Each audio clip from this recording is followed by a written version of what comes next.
Okay, so are you ready to dive into 17th century Europe? Always. We're talking royalty, rebellion, and a queen who basically said, nah, I'm good to the throne. Sounds intriguing. Right. Today we're looking at Christina of Sweden, and this is not your typical history lesson. I'm ready when you are. We've got excerpts from 3 different historical analyses, and you are going to see why Christina's story is still blowing people's minds even centuries later. I think you're going to find her story surprisingly relevant even today. I am so ready. Now, Christina's story starts with a bang. Literally, her entrance into the world was dramatic, even for a royal.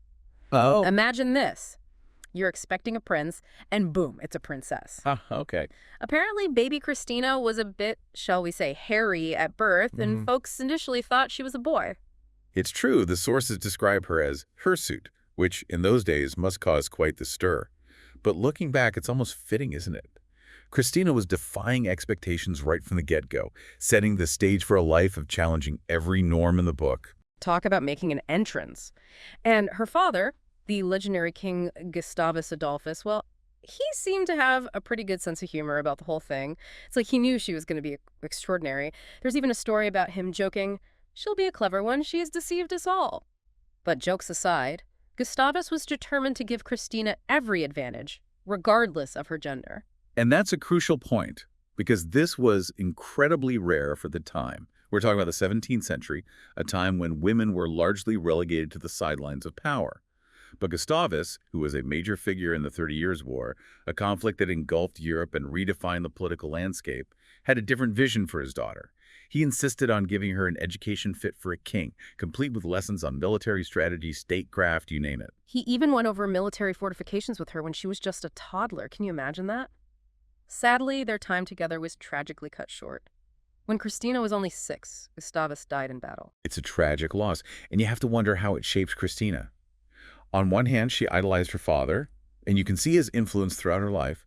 But on the other, his death created this void, this immense pressure to live up to his legacy that I imagine was incredibly difficult for a young girl to grapple with. And then there was her mother, Maria Eleonora. Their relationship, as you can imagine, was complicated, to say the least. Putting it mildly, the sources paint a rather heartbreaking picture. Maria Eleonora was deeply affected by Gustavus's death, and historians believe she might have suffered from what we now recognize as severe depression, potentially even bipolar disorder. It's truly sad because it seems like her grief manifested in ways that were incredibly damaging to young Christina. We read about Maria Eleonora blaming Christina for being born female, even calling her father's killer. I mean, how devastating. It just breaks your heart. It does, and you can see how this incredibly dysfunctional dynamic would have had a profound impact on Christina. It makes you wonder if, in a way, she sought solace and stability elsewhere, something she could control. And thankfully for Christina, that refuge became her education. And wow, what an education it was. This was not your typical princess curriculum. I mean, forget embroidery and etiquette. Christina dove headfirst into languages, philosophy, history, mathematics, astronomy, even military strategy, just like her dad wanted. It was like this intense Renaissance crash course. It really was, and this is where we see just how extraordinary Christina was. Yeah. We're not just talking about a princess being tutored. We're talking about a young woman with an insatiable thirst for knowledge, a mind that refused to be limited by the norms of her time. For example, she devoured works by historians like Tacitus and Livy, known for their complex political analysis, and she didn't shy away from the challenging ideas of philosophers like Machiavelli. This wasn't just about pleasing her dead father. This was about Christina forging her own intellectual path. And this brings us to another fascinating aspect of Christina, her relationships. Because it wasn't just about books and tutors for her, right? Right. Her interactions with advisors, courtiers, even potential suitors reveal so much about her personality, her ambitions, what made her tick. Absolutely. And one relationship in particular has kept historians buzzing for centuries. Okay, you know I love a good royal scandal, spill the tea. Well, scandal might be a strong word, but it definitely raised eyebrows at the time. We're talking about Christina and Count Magnus Gabriel de la Gardie. Now, the exact nature of their relationship is still up for debate, but he was a prominent figure in her life, and their connection definitely got people talking. So who was this de la Gardie character, and what was it about him that captivated Christina? Well, imagine a dashing nobleman, witty, cultured, a patron of the arts, someone who could spar with Christina intellectually and appreciate her love for all things knowledge. The sources describe Delagardy as incredibly charming, and it seems Christina was quite smitten with him. And she wasn't shy about showing her favor, was she? Not at all. Christina showered Delagardy with gifts, appointed him to powerful positions, and this, of course, caused quite a stir in the royal court. Remember, we're talking about a queen openly displaying affection for a male courtier.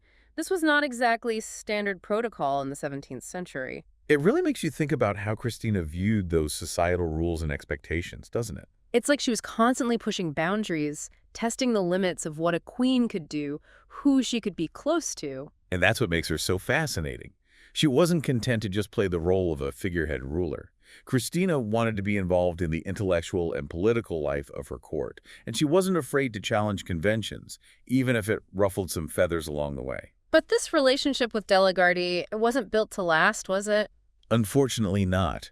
As Christina got older, and as Delagardy eventually married her cousin, their relationship cooled. But this experience, along with others, gives us some valuable insight into Christina's views on love, marriage, and her own personal freedom. Because she was very clear about not wanting to get hitched, right? I mean, imagine being a queen and basically saying, marriage, pass. That's a power move for sure. It definitely raised eyebrows across Europe. And remember, this wasn't just about romance. Christina's aversion to marriage was deeply rooted in her intellectual and philosophical beliefs. She saw it as a constraint on her freedom, her ability to rule independently, and her pursuit of knowledge. It's like she looked at the traditional path laid out for women, especially queens, and said, nope, not doing it. She was determined to chart her own course, even if it meant going against centuries of tradition. Exactly. And this brings us to what is perhaps the most pivotal, most debated decision of Christina's life, her abdication of the Swedish throne. In 1654, at the height of her power, Christina decided to step down as queen. Can you imagine the shockwaves that sent across Europe? It's almost unthinkable, right? To willingly walk away from absolute power. So what on earth led her to this? What was going on behind the scenes? Well, it's a complex tapestry of factors, and historians are still debating the nuances today. But one thing is clear. Christina's religious beliefs played a major role. Now, this is where things get really interesting because Christina had been secretly studying Catholicism for years. And keep in mind, Sweden was a Protestant nation, so this was a huge deal, absolutely massive. It was a secret that could have torn the country apart. And as Christina delved deeper into Catholic's theology and philosophy, she found herself increasingly at odds with her role as the head of a Protestant nation. So it was a clash of conscience, the sense that she couldn't be true to herself and her evolving faith while also ruling as Queen of Sweden. Precisely. And this internal conflict, this struggle between her duty to her country and her yearning for spiritual fulfillment, ultimately led her to make the incredibly difficult decision to step down from the throne. Wow. Talk about an impossible situation. But here's the thing. She didn't just abdicate and disappear. Christina was very intentional about the entire process, even going so far as to carefully orchestrate her succession, ensuring her cousin, Charles Gustav, would take her place. Exactly. This wasn't an impulsive decision, it was a calculated move. Christina was a brilliant political strategist, and even in her abdication, she was in control, making sure Sweden would remain stable. She negotiated a generous pension for herself, which would allow her to live comfortably and, more importantly, pursue her intellectual passions. So it's like she found a way to have her cake and eat it too. She got to stay true to her conscience, step away from a role that was causing her internal conflict, and still secure her future. That's incredibly savvy. Absolutely. And then, in a move that stunned Europe, she publicly converted to Catholicism and set off for Rome to start a whole new chapter in her life. Okay, but Rome, that feels like a bold move, even for Christina. We're Right. talking about the heart of the Catholic world, right? Yeah. Here she was, this former Protestant queen, willingly stepping into what must felt like a whole different world. What do you think she's hoping to find there? Well, the sources paint a picture of a woman driven by a mix of intellectual ambition and spiritual longing.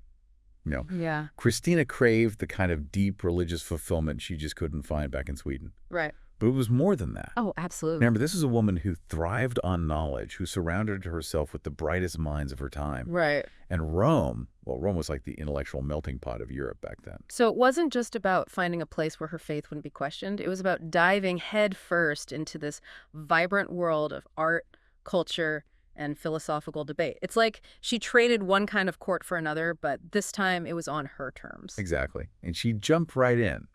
Christina established her own palazzo in Rome, and it quickly became the place to be if you were an artist, a musician, a philosopher with groundbreaking ideas. Oh, wow. I mean, can you imagine the conversations that must have happened under her roof? Think salons, but on a whole other level, with Christina at the center of it all, challenging thinkers, sponsoring new works, pushing the boundaries of what was considered possible. It's like she created her own kingdom of the mind, one where power wasn't about armies or territory, but about the sheer force of ideas. That's a powerful image.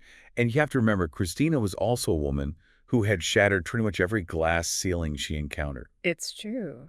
She was a queen who walked away from a throne, a scholar in a world dominated by men. Right. And her presence in Rome, her patronage of the arts and sciences, it sent a powerful message, especially to other women who crave that kind of intellectual freedom and influence. She was a trailblazer, that's for sure.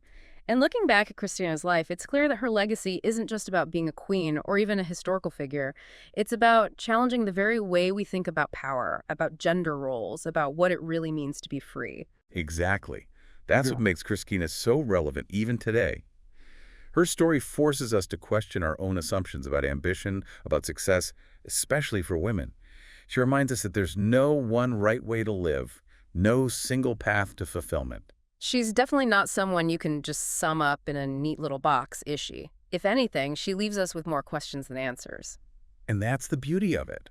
Christina's story is a reminder that the most revolutionary act you can take is to define your own path, even if it means defying expectations, even if it means turning your back on everything you thought you knew. Just like she did. Well said. And on that note, that wraps up our deep dive into the incredible life of Christina of Sweden.